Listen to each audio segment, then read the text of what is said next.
there's no way around it. If you want meaning and joy, you need to spend some time with yourself. Living life here with stuff Yeah. is actually a spiritual journey far more than it is a material journey. Happiness, contentment comes from connection and heart and relationships. Maybe we need to kind of push ourselves a little deeper. Welcome to Showing Up with Andy Grammer, the corner of the internet where we show up for what matters. Today's guest is Rainn Wilson, actor, author, activist, most well known for being Dwight Schrute on The Office, as well as all of his incredible content about the soul that he's put out. He's got a book called Soul Boom that we talk about, a workbook with Soul Boom. He's got his own Soul Boom podcast, which shoots in the same studio that I'm shooting in currently. He is one of my dearest friends. He's hilarious. He's offbeat. He's spiritual. Let's get into it with Rainn Wilson. This episode is brought to you by Shopify. Sign up for your $1 per month trial today at shopify.com/showingup. Rainn Wilson, you're here. I love you so much. Andrew Grammer. I actually want to start on like a too sweet note with you. Uh-oh. Let's go. Let's get a little gooey before we get into all the other You're things. so mushy. So you and me, our relationship is, been around for a long time. Yeah. And most of our communication is wonderfully snarky.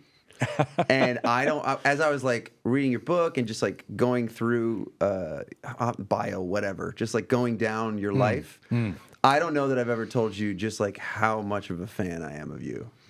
Wow, that's nice. Like sincerely, like that, like the most basic, boring, basic bitch thing to say is like, man, The Office like crushed me. It was like incredible. Nice. And you specifically on that were unbelievable. Yeah, I just want to start there because I feel like there's no reason to do that in our day-to-day life.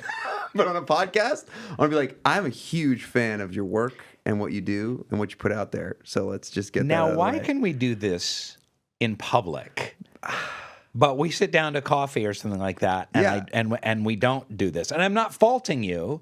But I think it's I do the same thing on my podcast. Know why. Like I have friends on and tell them how much I love them. I know. In front of tens of thousands of people. Sometimes you just need like a box. Yeah. I've talked about it a bunch. A forum. Before we go on stage with my band, there's like a set time. There's about 10 minutes where each one of the band members sits in a chair and everybody says what they love about them. And for whatever reason, that little device allows us once every show to go like, let me take a little second to tell you why I love you, what's incredible about you, how you've influenced me, all these different things. I have a good Andy Grammer story. Oh, God. Remember when you were living in that crappy West Hollywood apartment? Yes. Were you with Adam and I think it was Devin.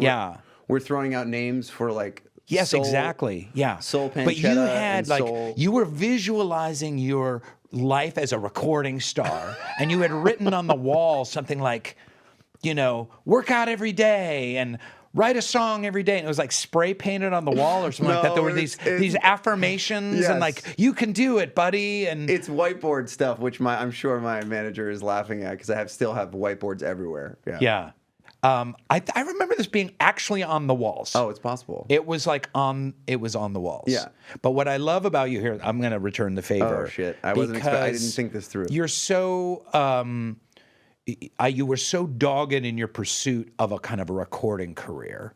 It's not like you were after like fame, but you really wanted to have a career as a musician, and why shouldn't you? Yeah. You're super talented, and you had this big, big heart and wanted to make a difference and change the world and affect people and connect with people, and that comes from your parents, obviously, who are such kind, beautiful souls, and then you married the two, and then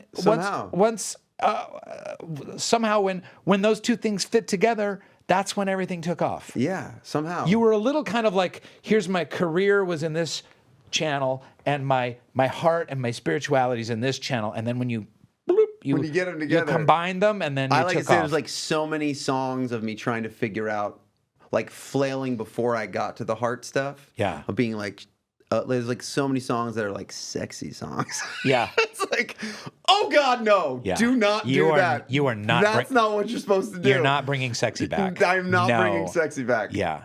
Yeah.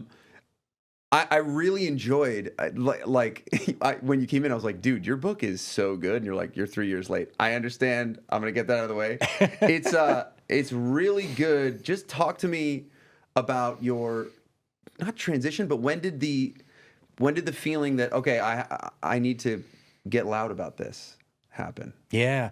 It's been such a weird journey because coming up in New York, I've talked about this a lot, but I had a lot of mental health struggles, a lot of issues with anxiety, depression, addiction, kind of tearing at me and pulling me every which way. And I started to, and growing up a Baha'i, as we both did, both grew up members of the Baha'i faith, I had a deep and abiding interest in other spiritualities, other faith traditions, other wisdom traditions. And I started really deep diving into Buddhism and other belief systems, meditating, as I was developing my acting career. So I had these two parallel paths. Totally. I had my acting career and I had my kind of spiritual mental health path. And they were always like this. And then I was like on these TV shows, and then I was on The Office, and then I'm playing like one of the least spiritual, weird characters in television history. Yes. And at the same time, like I'm in 12 steps and I'm meditating, I'm in therapy and I'm reading, and that's when we launched Soul Pancake. And the same thing for me is kind of like the world may not accept me as both Dwight and someone who's very spiritually curious, but this is me. I am both weird and funny, and I am deeply spiritually curious at the same time. And those are the two things that I needed to join. Yeah. So I have no problem being doing absurd, ridiculous comedy, and I have no problem talking about God and the nature of the soul and the meaning of life and how we're spiritual beings having a human experience. So it's a little odd, I think, for Hollywood. But I think a lot of people do have trouble with that. And was there any tension about that, or was it a decision where you're like, I'm jumping over the edge, or you were like, I've always just been this way? Well, I mean, no one kind of came up and said it to my face. I think, first of all, it was a little weird for a lot of Dwight fans out there online to be like, what the hell? Wait, the guy who plays Dwight is like talking about like peace, love, and unity? Wait, what's going on here? There was kind of a disconnect there. I don't really know how it works in Hollywood. I think I just freaked a lot of people out, because if anyone does not talk about God, faith, and the soul, it's comedians and people doing comedy. They just don't. It's so not cool. You've got to be edgy, sharp, sarcastic, cynical, wry, dry, and talking about, how we are all little shards of the divine doesn't really fit into Doesn't fit in. Yeah. So it's been challenging, sure.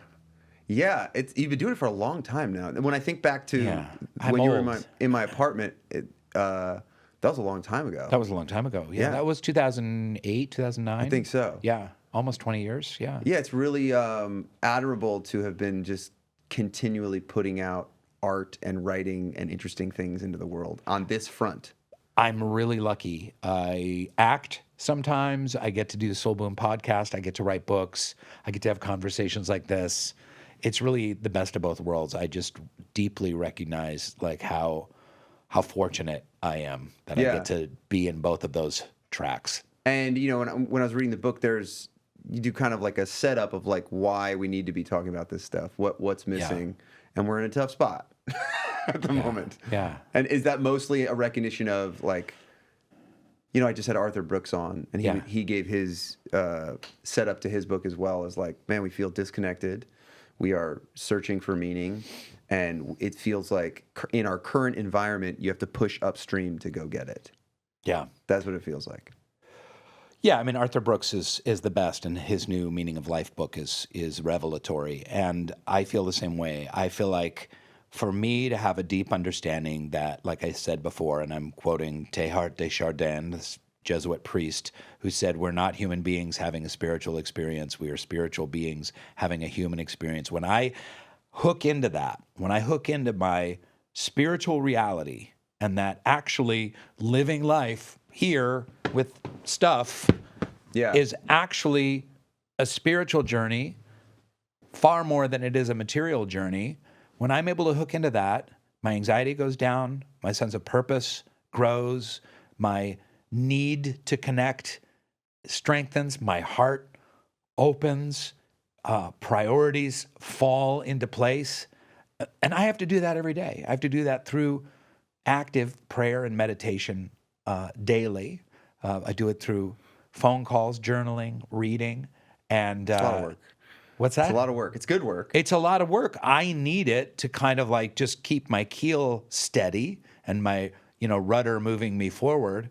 But I think it can be very helpful for all of these generations that are struggling so much right now with the tone of both. We'll talk about the workbook and the Soul Boom book is just so good. I need, like, whether it's an F-bomb every once in a while or like some, the thing that you're saying, which is that, like, it's not cool for comedians to talk about this. Yeah. I think is the secret sauce that allows a lot of people to hear the topic that you're speaking on. Yeah. And I think, I love it. I just, like, inhaled it. And I think there's a lot of people who, especially in LA or all over the world, in America in general, that are want more meaning, want spirituality, and then also have lots of good reasons why they're like, I'm good. And I think you're very sneaky in getting to these people.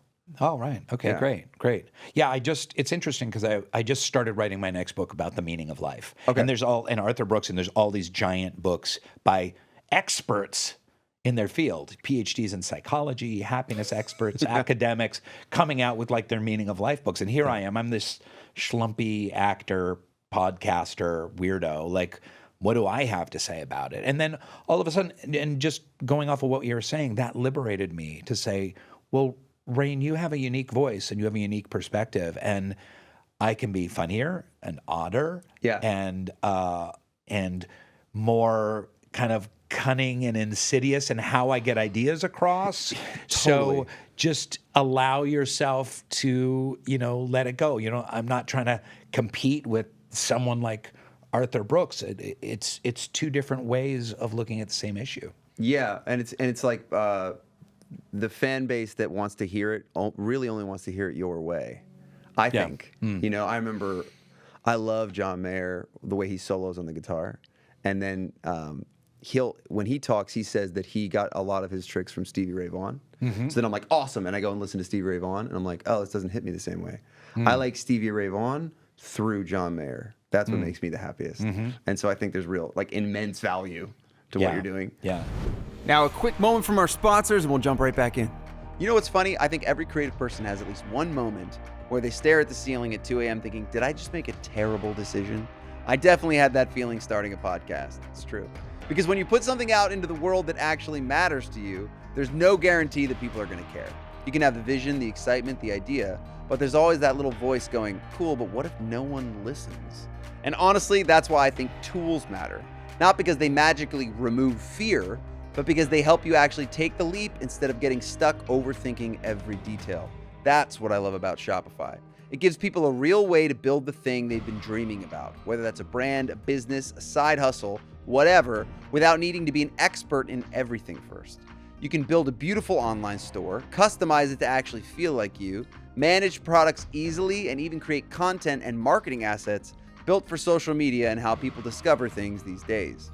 Accelerate your efficiency, whether you're uploading new products or trying to improve existing ones. Shopify is packed with helpful AI tools that write product descriptions, page headlines, and even enhance your product photography.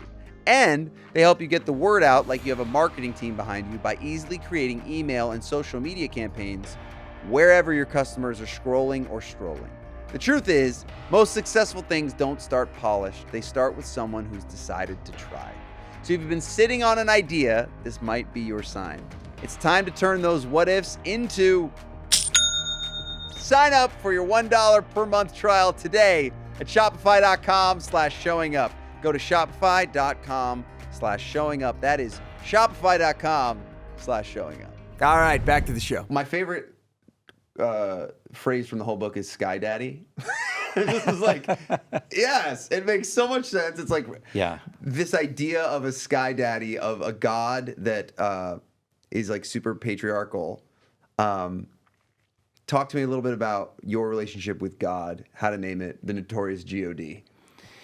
Yeah, and another thing I'm getting started this year is a documentary about God called The Notorious God, Yes. based on the chapter from Soul Boom. Great. This has been a struggle for me.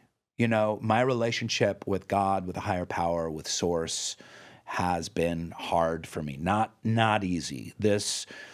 My whole journey started with like, I want to get to know the unknowable. Yeah. You know, in the Baha'i faith, there's a prayer that we say every day, which is like, I bear witness, O my God, that thou hast created me to know thee and to worship thee. So it's this kind of testimony that we say daily that we're created to know and worship God. And yet the number one way to describe God is he's the unknowable essence. So completely, my goal is to know God. My goal is to know something that is unknowable. So I love that contradiction. And I like living in that contradiction. And I still struggle with it. I still struggle with the idea of like, there's some kind of big masculine God looking down on me, kind of shaking his head, disapproving, and maybe even a little disgusted with me. Oh, yeah. And I know that's some kind of weird ego imbalance or some kid thing or some trauma thing from my past. It was certainly not how either of us were raised in the Baha'i faith, because that's not the conception of God at all. No, but I got it. So you have that too? Still came in somehow. It's kind of it filters in like this, like I'm being judged, I'm disapproved of, I'm being ignored. Do you like me? Is it daddy issues? I don't know. But so my work there is to always parse out and separate God from any kind of human, paternal, judgmental, animistic kind of superhero Zeus, Yes. With an agenda. That's why the phrase "Sky Daddy" is actually I'm going to take it with me forever. Yeah. Because it's so ludicrous that it helps kind of like blow that up for me in my brain. Exactly. So I am in a constant mode of fighting against Sky Daddy and that concept. And when I can witness God in hummingbirds, in music, in beauty, in truth, in presence, and experience God, experience the divine rather than kind of conceptualize the divine. That's closer. It's still not there, but it's closer. Yeah. And then about religion too, in general, like just hearing you not tear it down, but give all the reasons as to why someone would be against religion. It's like not hard to see why. Yeah. I completely understand when someone is an atheist or someone's like, I had to leave my church or I was traumatized by religion or I can't stand organized religion. Like, I get it. I completely understand. Yeah. I think that's a good place to start. And then you kind of go, well, okay, so what do we do? Do we just all pick and choose what we want to believe in? That's kind of easy for us. I had on the show, I had this wonderful pastor named Nadia Bowles-Weber, and she's just a beautiful lunatic covered in tattoos. She's like 6 feet tall and brilliant and has lived a really tough life. And she said, if we all are just picking and choosing spiritual, little juicy bits that fit into our lives and are easy and convenient, then we're never going to stretch ourselves to do something that's a little bit harder and might demand more from us and might be difficult. Because you start to explore something like, let's say you want to build a spiritual community and the people you're working with kind of annoy you and you're like, I'm done. But what if you have a spiritual charge to build community and to consult and to work through differences? And I think one thing that organized religion does give you is a spiritual charge or mandate to push one into areas a little outside of our comfort zone. We can't just live in spirituality completely in our comfort zone. Otherwise, I'm just going to I'm going to meditate for 3 minutes a day, light an incense, go to a yoga class, look at a flower, and then that's it, I'm done. Maybe we need to kind of push ourselves a little deeper. It's so hard because when you add the element of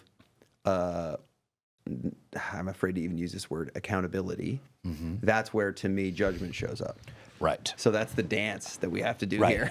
It's like, I'm not doing enough. I'm not doing Yeah. enough. I'm letting somebody down. I'm like, and so finding that balance in my own life with spirituality is like, man, how do I push myself enough to be growing and be doing good and not just hate myself?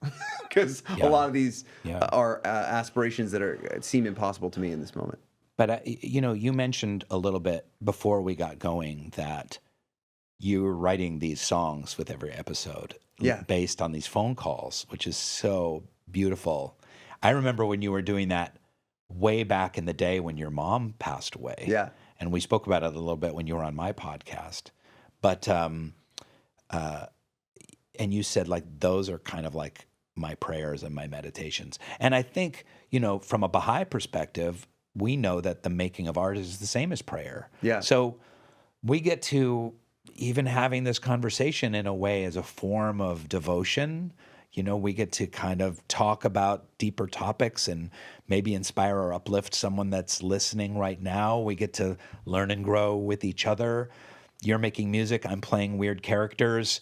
And in the doing, that is spirituality. So it's not like spirituality is the separate thing, Totally. right? It's all one. We raising a family is spiritual. Having a valuable career is spiritual. Serving at your church is spiritual. Yeah, why do we separate it? Being in nature is spiritual. Why does it feel so separated? I do have that in me where I go like, okay, cool. Is my spiritual checkbox getting filled?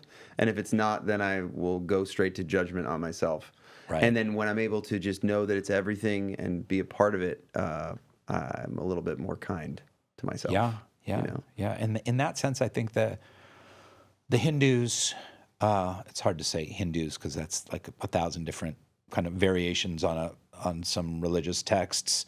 But the Hindu idea of like, we're all one, there's a shared consciousness, there's not divisions between us, that art, ritual, dance, nature, family, work are all aspects of the divine.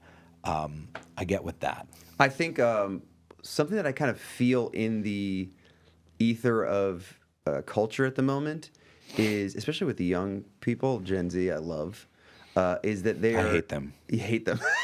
I hope they're not listening right now. They are a lot less quick to buy the story that if you just become rich and famous, then you'll be happy. I think that's and I think that is up for debate in a way. Not like those millennial assholes. Yeah, and the boomers are the worst. Yeah. But I think that was never even up for debate when I was growing up. It was like, no, go succeed. You're a millennial? Millennial. Yeah. So go succeed, and then you will be happy. Right. And that question seems to be like actually up for debate right now, which I think comes from a lot of despair. Yeah. But then there's also like a really interesting vibe there. Yeah. That I think that you're speaking to, and a lot of people that are coming to this podcast are speaking to, is there's more here, Right. And while it is something that people seemingly don't want to hear, I think they also do want to hear is like just the idea that you reached the top of the mountain in your career. Yeah. And how was that? Well, a lot of things, I'm sure. It's like you said, like my two most unhappy periods in my life were times of my greatest career success. Number one was going through acting school, coming out and having a theater career, having an agent, being a professional actor. I became a professional actor. I was making my living, getting paychecks, doing plays. I wasn't making any money at all, but I was paying the rent with the work that I was doing. And this was beyond my wildest dreams for this, this odd little Seattle suburban boy to be living in New York City, doing theater, and being a professional actor, like my resume filling up, was astonishing. Amazing. And that's when I was at my absolute lowest because of what you said. Like, I kind of thought, oh, now I'll be happy. Like, where's the happiness truck? You know, where's the Brinks truck backing up and pouring happiness onto me? Because now I'm a working actor. This is what I have longed for a decade, and it didn't it didn't work that way. Things got very, very dark, and I needed to work through a lot of that. And then, do you think it's because of disappointment? Well, why? Because I just think it's how we're wired. I just don't think that's how it works. I think that happiness, contentment, comes from connection and heart and relationships and self-knowledge and some kind of connection to the divine. It doesn't come from, money, success, status, all the things that we're told on social media that will deliver us happiness and contentment. So, but that was my expectation fully, like, okay, resume and job and an agent, and I'm a professional actor, and I'm in Actors Equity, and I'm okay, where's my happiness? And part two of that was being on The Office, where like, this is it, I've made it. Like, I'm going to be on a TV show for at least 5 to 10 years. I'm going to make enough money to live off of. I'm getting recognition. I'm getting movie roles. I'm getting Emmy nominations. I'm working with some of the greatest actors on the planet. And to be clear, the work itself, I'm sure, was unbelievable. The work was amazing, but this other part of me, this kind of, this careerist part of me that just wanted more from that, that was another time when I felt a lot of anguish. And I was so grateful for the work and work with John and Jenna and Steve and BJ and the whole gang and Greg Daniels. It was amazing, and being on set, and I knew that. And once again, there was that disconnect, because again, where does true, meaning, joy, and contentment come from? And it doesn't come from anything external. No. So I think those periods are, having been through a couple of them myself, when you're so white hot in the center of something that's working, it can overtake all the other things that you listed. Yeah. Are you spending enough time with your family? Yeah. Your friends? When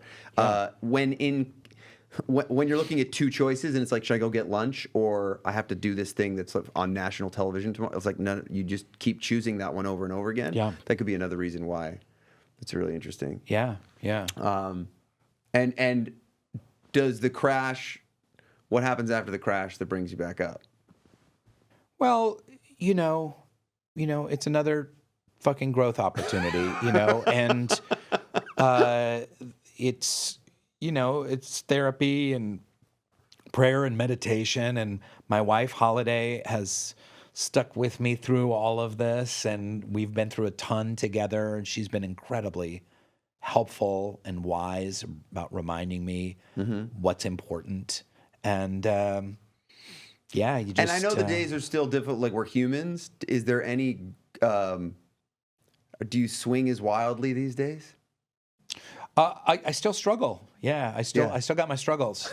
I hit 60. That was another thing. Like, I hit 60 a couple months ago. I'm like, all right, now I'm 60. I should have it all figured out, and I should be at peace. But I'm not. I still have some issues. And are the swings as wild? I don't think so.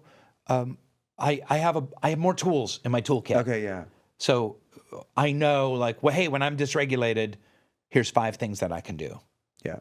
And that's part of why the Soul Boom workbook, we wanted to bring actual practical spiritual tools to people. Soul Book, the book, is a little bit more in the idea realm, looking at big picture ideas around like how spirituality can transform ourselves and our culture. But the Soul Boom workbook is kind of like, what do you believe? What do you do? How do you transform? How do you center? How can you find kind of deeper, more meaningful purpose? And it's, chapter by chapter, exercise by exercise. And so it was great to bring some of the stuff that I'd been learning and working through to the page. I found it really inviting. And I don't love to spend...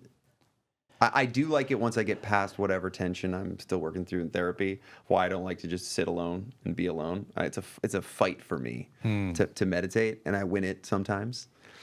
not the actual meditation, to get to go do it. I have an aversion, and then every time I do it, I'm really happy that I did it.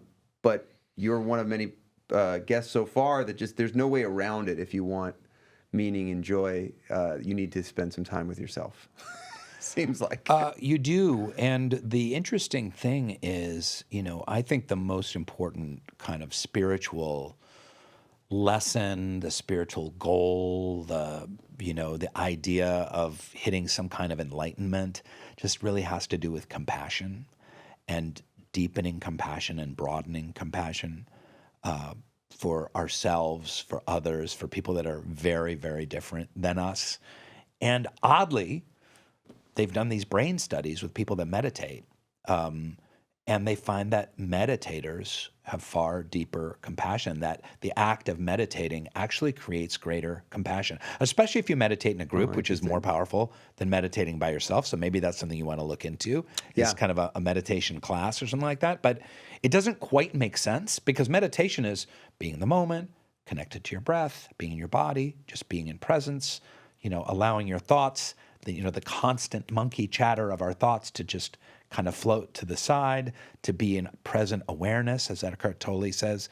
And why would that then allow us to more deeply feel for someone else? But it does. It's kind of this, it's kind of like the other great spiritual tool of gratitude. And people have been talking about that for years, and it's on social media and stuff like that. But it's this incredible magic pill of when you turn lack of something and anxiety and fear of the future, and you turn that to gratitude to what you have, like it rewires your brain. And meditation also can rewire your brain. Yeah. Anyone who's listening that wants to meditate with Andy, meditate with me, God, no, feel more spiritual, what are the tips and tricks? Well, there's two. So meditation, gratitude. I think finding a time to really deeply connect with nature in some way, even if it's with a plant that's on your windowsill, or being in a park. I think humans for hundreds of thousands of years, our lives were inseparable from nature. And it's really only been the last 100 or so that we've isolated ourselves from nature. In fact, I heard this sobering statistic that a lot of Gen Zers spending so much time on their devices, many of them are spending less time out in nature than people in prison. Oh, geez. Because at least in prison, you're like forced to go. Yeah, you go out for an hour or two in the yard. Yeah. And that's more than some, some Gen Z kids and Gen Alpha kids. So that's another good one. I think, boy, what else? Let's look at the book, shall we? I mean, heck yeah, dude. Get it out. I'm drawing a blank. Am I still on camera? I found it really sweet to sit. I played some focus music on Spotify. And these questions were like just sitting with them and creating space. Oh, look, you did some work in here. I did do a little bit of work.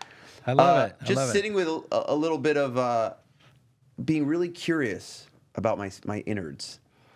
Just being like open and non-judgmental with myself, and sitting with like these big questions. The workbook is actually really helpful for that. Nice. You go like, what do you think about God? And I go like, I know what I'm supposed to say, but now I'm alone and there's no one here. What do I think? These are hard actually and there's something really immediately you're in a profound zone. Yeah. with yourself. Well, you're going like, oh my goodness. Speaking of that, anything that involves journaling or writing also has a real power. It's not just like, journal because it's a way to pass the time or something like that. Like there's something that happens. Our thoughts are swirling all the time, especially in the modern world where we're just being inundated with like, negative news and chaos everywhere and just the rapid pace of modern life. Like when you can take some time and like take some thoughts and it's somatic. It goes through your body and you're putting it in your arm and into your pen and putting that down, not on a keyboard, but on a paper.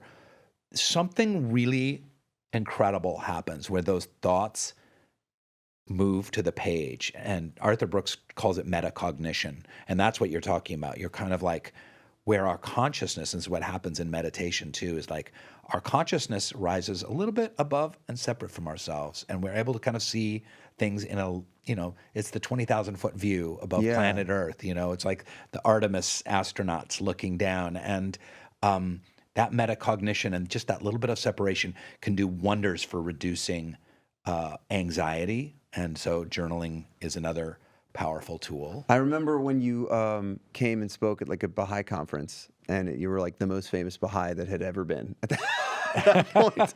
I gladly cede that to you. No, God, no, you still hold it. Unfortunately, you're the one. I remember being at our apartment chatting, and you're like, what do I even say? What does everybody want to hear? And what you landed on at that moment was like, just encourage people to go on a spiritual journey. Yeah. Just like that is what we want to hear. We really, what I'm saying is that I do think that there's in our culture, a lack of belief currently that if you just are super successful that you'll be happy. I think that's up for debate. But I think the other piece that I'm getting, at least doing this podcast, is like, you kind of then got to go, okay, so if that's not it, what's the move then? And you got to figure that shit out for yourself. Yeah. And actions, taking steps to go on your own spiritual journey. Yeah. The more I go on this journey, the more I realize how lacking I am in love. And I think that it's how I was raised. I had a pretty dysfunctional, chaotic, unhappy family. And love is a practice. Love is not just, we think of love, I talk about in Soul Boom how we only have one word for love, but like the ancient Greeks had all these different words for love. They had philia, and they had agape, and they had different eros, sexual love, romantic love, friendship love, God love, community love. And love is, so it's not just a feeling between like two partners, let's say, or someone that you're dating. And that's kind of a limitation of the Western imagination. Mm-hmm. But love is, it's a power, it's a force, and it's not a feeling at all. It's an action. It's a way of being in the world. Abdul Baha from the Baha'i Faith says, strive therefore day by day that your actions may be beautiful prayers.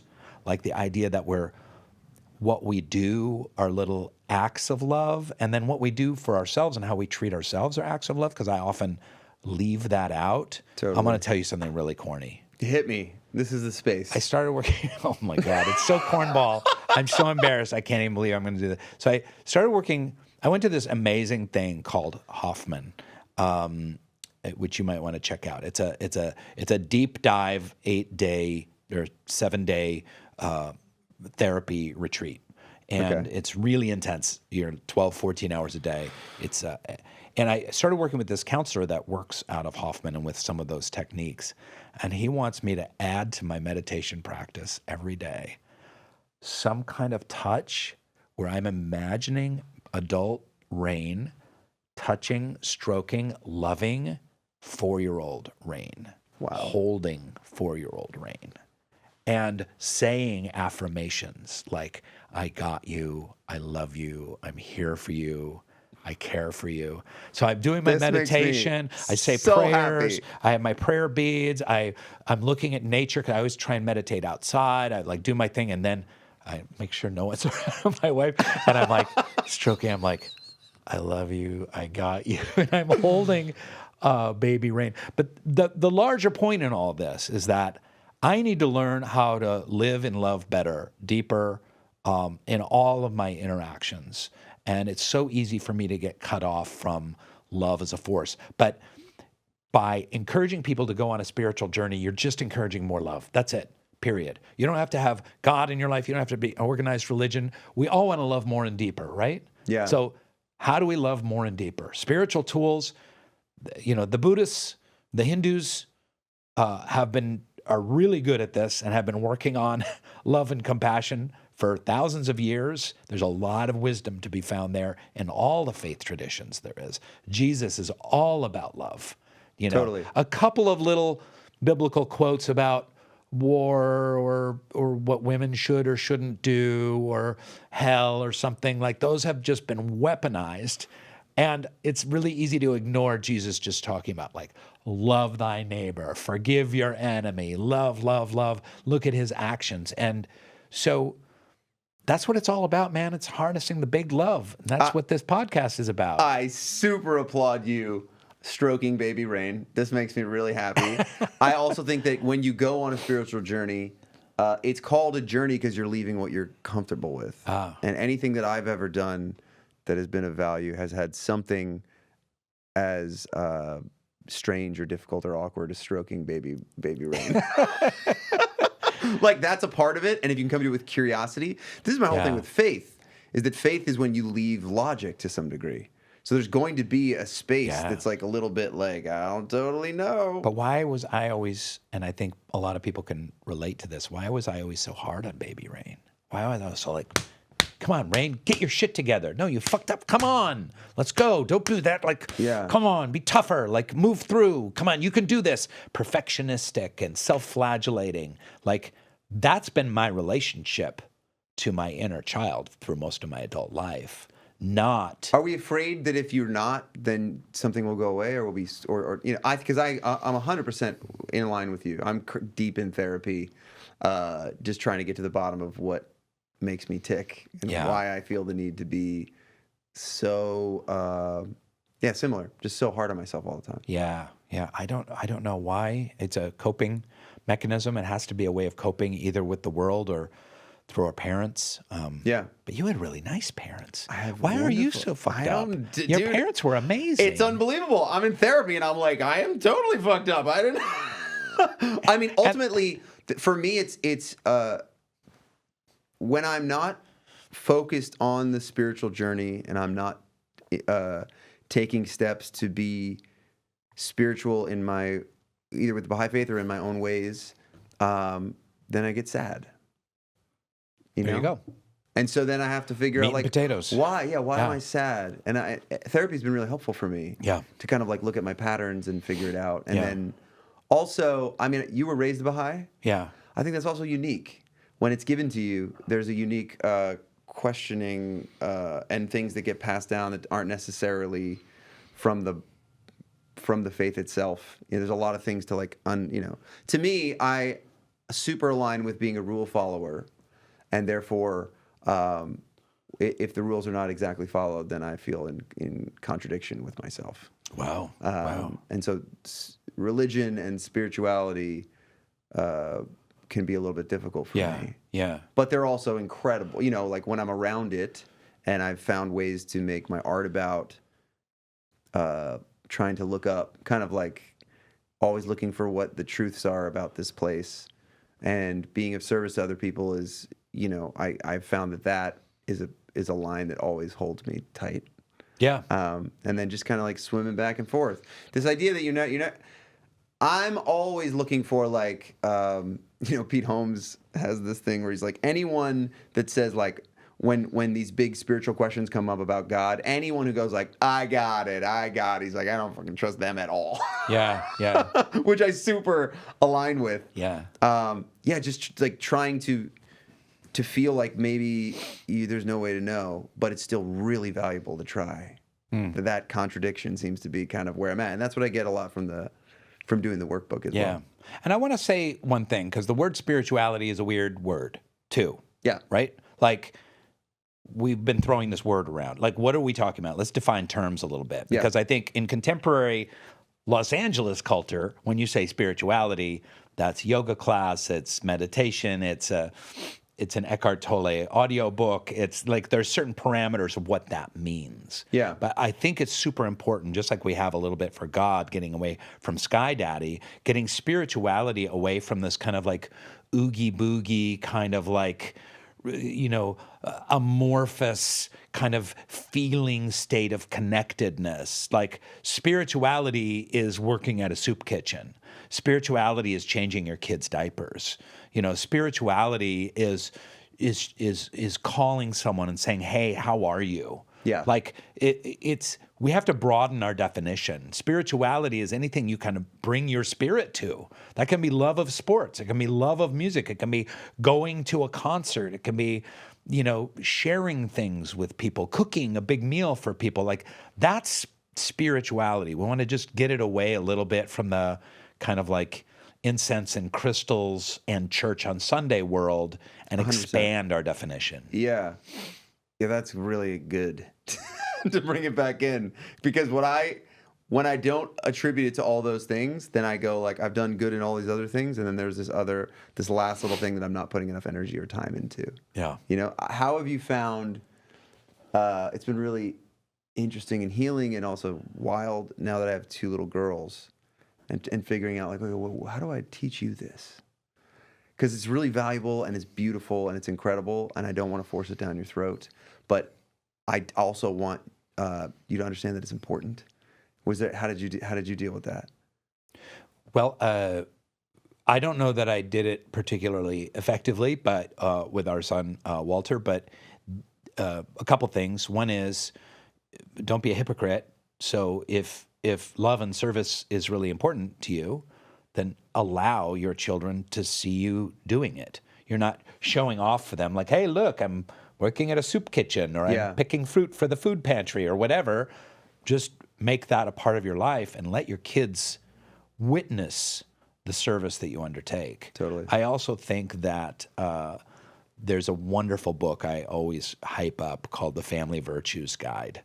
Great. And it's about teaching your kids these divine virtues that we all love. Even if you're not religious at all, we all love kindness and compassion and honesty and humility and courage. And these can be looked at as positive character traits. They can also be looked at as spiritual virtues that are radiated. They're the virtues of the divine love, of the cosmic source, of God, your higher power. These can be educated. They can be trained. So you sit down every week, you talk about honesty, and you have quotes about honesty, and you talk about honesty. And when's the time you were honest? When's the time you weren't honest? Oh, that's interesting, without any judgment. And then like, hey, we're going to go about our week. We're going to notice honesty, and we're going to check back in next week, and let's share where we saw people being honest. And then those are little muscles that need to get exercised in kids. And you can do that with each one of these spiritual virtues, and you're working them out. You know, you're building the musculature to be able to see, recognize, and harness and develop spiritual virtues in a child's life. So no matter what religion they're a part of or not, or whatever their life path, they'll always have that resource. Yeah. The biggest takeaway that I got from your book, and from actually just you being in my life for a very long time now, is kind of a reckless abandon to go on a spiritual journey. And a lot of my friends that are like Christian have these moments where they call it like deconstruction, where they like go in and really look at all the things. You provide a mouthpiece for a wacky, zany entry point to spirituality, and I just really appreciate what you're doing out in the world. And I love everything that you're a part of, and you're a great actor, which we didn't talk a ton about, but you don't care to hear that from me. Yeah. Thank you for being here, my friend. You're unbelievable. Thanks, Andy. It was so great to show up. To your podcast. Thanks, man. All right. Thank you so much for listening. My way of showing up each episode is by writing a bespoke song for someone in this community. You have all been sending me incredible voicemails, and I have been weeping ever since this started.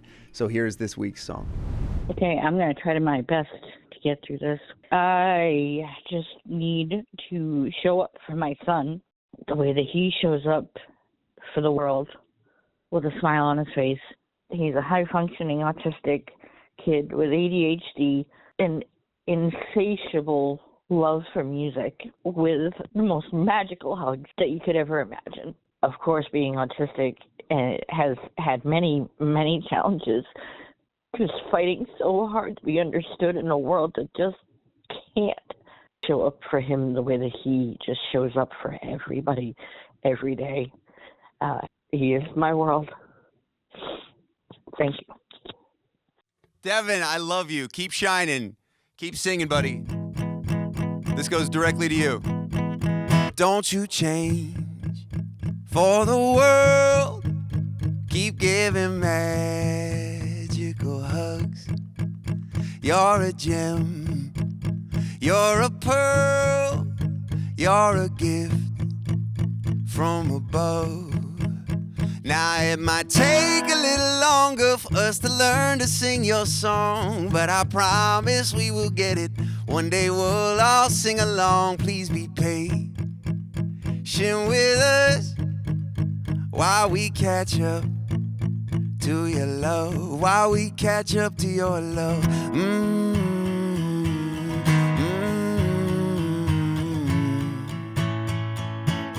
While we catch up to your love.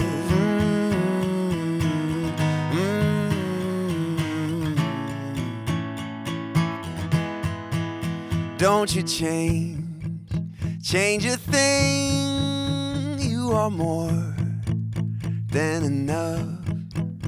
Devin, please be patient with us while we catch up to your love. Thank you so much for showing up for us. If you want to be a part of the community we're building here and you want to support the show, please go follow me, Andy Grammer, on YouTube and Showing Up with Andy on socials. I've invited all of you to leave a voicemail nominating someone who's shown up for you, shown up for their community, or just needs a little pick-me-up, and I will select a voicemail and write a song for every single episode. To leave a voicemail, call 917-540-0849.